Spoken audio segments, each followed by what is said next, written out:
દિલ્હીના જંતર મંતર ખાતે ચાલી રહેલા આંદોલનના સમર્થનમાં આજે સુરતમાં કલેક્ટર કચેરી સામે વિરોધ પ્રદર્શન યોજાયું। સોનમ વાંગચુકને સમર્થન આપતા પ્રદર્શનકારીઓએ શિક્ષણ મંત્રીના રાજીનામાની માંગણી સાથે ઉગ્ર સૂત્રોચ્ચાર કર્યા। દિલ્હીમાં ચાલી રહેલા શિક્ષણ મંત્રીના રાજીનામાની માંગણી સાથેના આંદોલનના પડઘા સુરતમાં જોવા મળ્યા હોય તેવું લાગી રહ્યું છે। ત્યારે સુરતમાં કલેક્ટરાલયે પહોંચેલા નાના બાળકોથી લઈ વડીલો સુધીના આંદોલનકારીઓએ હાથમાં પોસ્ટર અને બેનર સાથે વિરોધ પ્રદર્શનમાં જોડાયા।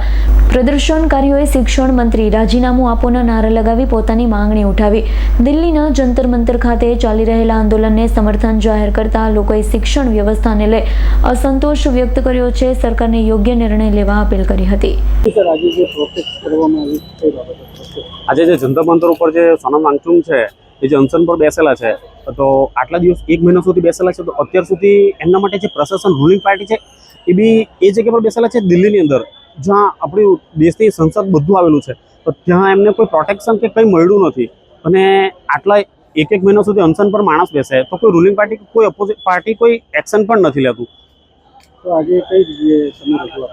આજે અમે કલેક્ટર સાહેબ શ્રીને એવી રજૂઆત કરી છે કે આજે ત્યાં અનશન જે ચાલે છે અને અમને સોનમ વાંગચુકને અમે પ્રોટેસ્ટ કરીએ છીએ અને એમના અગેન્સ્ટમાં જે બી હોય એ તો અમે એક્શન લેવામાં આવે।